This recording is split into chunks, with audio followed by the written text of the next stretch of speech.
Todo anime, série ou filme que geralmente começa lá na sua origem, contando como aconteceu o que, sei lá o que e tal, geralmente é um pouco sem graça, começa muito devagar e tal, pelo menos na minha opinião. Mas será que é o mesmo caso de JoJo's Bizarre Adventure? Então, se você ficou curioso, fique aqui nesse vídeo que eu estarei falando da primeira parte desse anime que eu tô assistindo e eu tô adorando, mas eu estarei falando especificamente só da primeira parte, beleza? Então, vem comigo, me acompanhe nesse vídeo.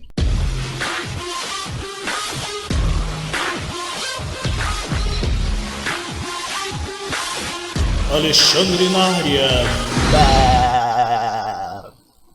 E aí, mitos de beleza, sejam bem-vindos ao canal. Eu estarei trazendo mais um vídeo pra vocês e, como eu falei, estarei falando de JoJo's Bizarre Adventure. Então, sem enrolação, bora pro que interessa. Vamos começar. Bora! É pior que tem um cara agora cortando azulejo aqui e vai me atrapalhar, mas vamos lá, né? 2000 anos depois. O cara ainda tá cortando azulejo aqui, espero que não incomode vocês, mas enfim, eu acho que não vai aparecer tanto aí no vídeo, porque eu botei um filtro aqui, mas sei lá, enfim, vamos ver. JoJo's Bizarre Adventure começou em 1987, mas só que originalmente foi como uma série de mangá. Foi um anime criado por Hirohiko Araki. A primeira parte desse anime, que vai do episódio 1 até o episódio 9, começa como qualquer anime, série ou filme. Do começo.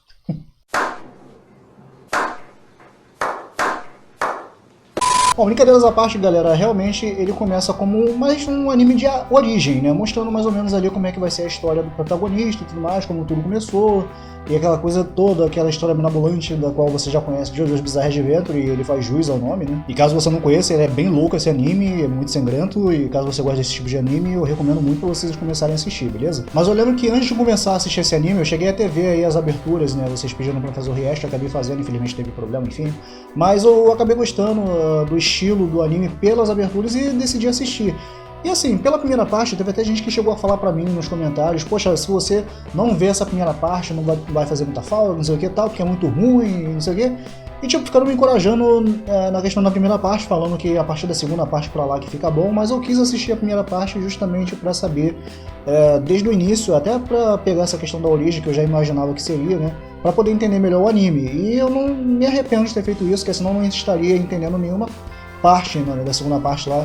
Eu não estaria entendendo a história num todo, por assim dizer, porque a da primeira parte, embora não seja das melhores, que a gente vai entender o contexto da história. Mas eu tenho que confessar pra vocês que essa primeira parte realmente ela é bem parada, ela começa parecendo até uma novela mexicana, porque tipo, aparece lá dois jovenzinhos, no caso o Jonathan Joestar, que ainda era criança nessa época, e o Dio Brando, que é o vilão, né, como eu posso dizer, muito bom, é um personagem muito bem trabalhado no caso, e fica aquela briguinha lá de irmãos, porque no caso do Dio, né, ele foi adotado pelo pai do Jonathan, que era o George Joestar, né, o cara era, né, cheio da bufunfa. Tá, ficou aquela brigaiada deles dois lá, de criança, depois eles foram crescendo também, e ainda mesmo assim, um brigando com o outro, querendo mostrar que é mais importante do que o outro e tal, e o Dio mal igual um capeta, né, ele foi lá, roubou o primeiro beijo da namorada lá do Jonathan, que é a tal da Irina, e, mano, ficou tipo uma coisa de novela mexicana, parecendo aquela novela lá do SBT, rapaz. É tipo daquelas histórias de mocinho e do vilão, aqueles diálogos bem óbvios e tal, é o início, né? Aí de repente você me pergunta, essa primeira parte de JoJo's Bizarre Adventure, você gostou, achou ruim e tal? E a resposta é, sim, gostei, cara, eu gostei. Como eu falei pra vocês, embora seja uma história de início, de origem, aquela coisa toda e tal, eu gostei porque eu entendi que, no caso teria obviamente aquela continuação ali da parte 2 e tudo mais, eu sei que tá tendo até lançamento aí desse anime, mas foi interessante pra mim ver esse conceito novo, no caso, né, de vampiro, que assim, esse anime, ele conta essa questão aí de vampiros, e assim, eu gosto da história de vampiro, acho bem interessante e tal, e eu achei assim original, como aconteceu no caso, essa questão de transformações de vampiros e tudo mais. E foi aí que o anime ficou bem mais interessante, depois passando essa parte aí dos dois brigando, eles crescendo, né, o Dio Brando e o Jonathan Joestar, né, crescendo na mesma mansão e tudo mais, chegou uma hora lá que eles até jogam, parece que é futebol, e, bom, eles meio que ficam amiguinhos entre aspas, né, pelo menos é o que o Jonathan acha, mas só que o Dio Brando, né, malandramente, ele mais estava fazendo aquilo dali para poder ganhar mais a confiança do Jonathan e também meio que ter como é que eu posso falar, né, que ele conchava mais com o pai dele, por assim dizer, enfim, né, e Cara, esse personagem, ele é muito diabólico, meu Deus do céu. O personagem diabólico, mas ao mesmo tempo carismático. Realmente, eu tinha visto uma análise uma vez do Guto, ele falando sobre esse personagem, eu não conhecia ele até então, mas depois que eu vi, no caso, episódios que ele aparece e tudo mais, o desenvolvimento desse personagem, eu pude comprovar que realmente ele é mau pra diabo, mas também é muito carismático. E ao contrário do Jill, Jonathan Joestar, ele é muito mais gentil, simpático, é um cara até cavaleiro, aquela coisa toda, é tipo daquela época dele, né, lá de 1800 e brau.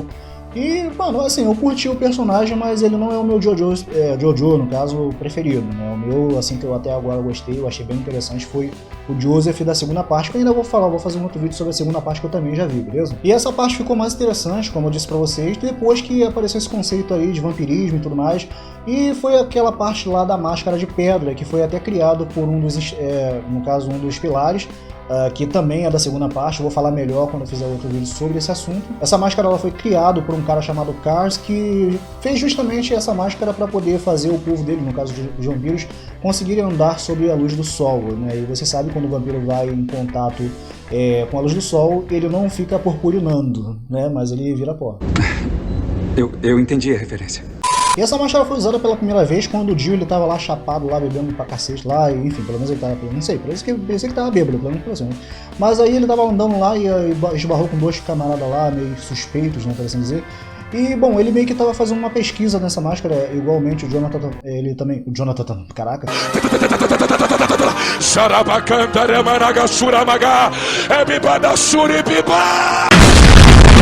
O Jonathan também fez uma pesquisa com essa máscara e para saber, no caso, do que se tratava aquilo ali e tal, mas até então ele não se arriscou a usar, nem ele e nem o Dio. E bom, o Dio, como vocês sabem, como ele é mau pra diabo, ele fez a pesquisa como, né? Ele sabia, obviamente, tinha que colocar no rosto, mas para ativar os poderes daquela máscara tinha que ser com sangue. Então o que ele fez? Ele cortou a garganta lá de um gordão que tava junto com outro magro, né? Tava parecendo um gordo, não, enfim. E, bom, ele cortou o cara lá e, com o sangue desse cara que ele matou, ele jogou a máscara no rosto do mais magro e o cara caiu lá pra trás e ele foi lá pesquisar pra ver o que tinha acontecido e, pra ele, o cara tinha morrido. Só que não. Nessa, o Dio, ele se deu mal, ele quase morre, ele tomou uma porrada que ele voou longe, né? O cara se mostrou lá como um vampiro, ele tava de noite e tal. E ele ficou surpreso com o que tinha acontecido, pra ele era uma coisa assim nova, e foi até legal assim esse espanto do personagem que a gente vê que é mal o anime todo, mas nessa parte ele se deu mal, e enfim, e depois disso ele foi salvo pela luz do sol, né? E aí que esse cara começou a maquinar mais ainda o seu plano diabólico de ter meio que uma imortalidade através de tudo ali, né? Diabólico como ele começou a planejar lá o que ele ia fazer e tal, e desde o início ele tava querendo pegar a herança do Jonathan, né? No lugar do Jonathan, ele queria pegar a herança do pai dele, né? Que, como eu falei, o cara cheio da bufunfa, né? E voltando pra mansão, ele foi lá descoberto, né? Porque assim, o Dio, ele tinha, como eu posso falar? Ele matou também o pai dele, o pai de sangue mesmo, né? Como? Ele fez isso através de um envenenamento, o pai dele estava doente e ele substituía, no caso, esse remédio por um veneno que ele comprou lá longe, onde até o Jonathan foi pesquisar para saber, e ele conseguiu até achar a tal da cura também pro pai dele e também quem tinha vendido. E, bom, ele foi lá e foi descoberto, ele ia ser preso e tudo mais, o Dio, no caso, né? Tu sabe que o cara não ia se entregar fácil, então o que aconteceu?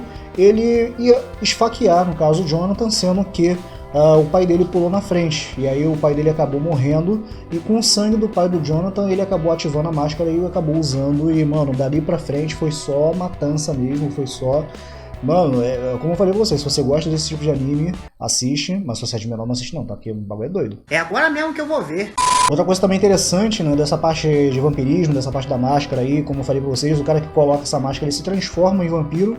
Outro conceito que eu achei bem interessante é que, bom, vocês, pelo menos eu, dos filmes que eu já assisti, o cara, pra transformar o vampiro, no caso, pra transformar outra pessoa em vampiro, tem que fazer o quê? Meter o dente lá na pessoa, não importa onde, né? Pode ser até que uma bunda também, sei lá. Só que não, nesse caso aí os caras, eles, sei lá, botam a mão no pescoço ou no braço também e tal, e a mão do cara, os dedos, no caso, parece que entram por debaixo da pele e fazem o mesmo processo de envenenamento e tal, fazendo a pessoa se transformar em vampiro. Eu também achei esse conceito interessante. Não é o que a gente tá acostumado de sair meter na boca e tal, mas não é com a mão, né? Mais higiênico, vamos botar assim, eu acho.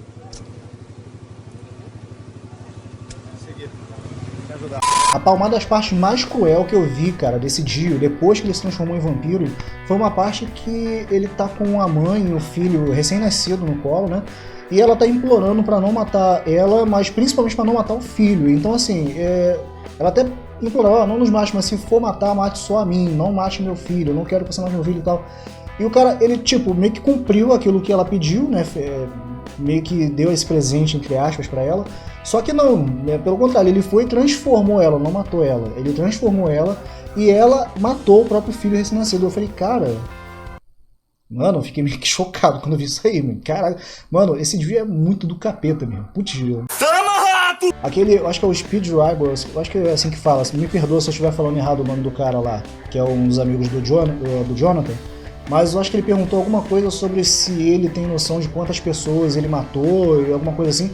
E aí ele foi e pergunta simplesmente, você tem ideia de quantos pães você já comeu na sua vida toda? Eu falei, caraca. Tá maluco, o cara é mal pra caramba, pelo amor de Deus. Meu coração é pura maldade.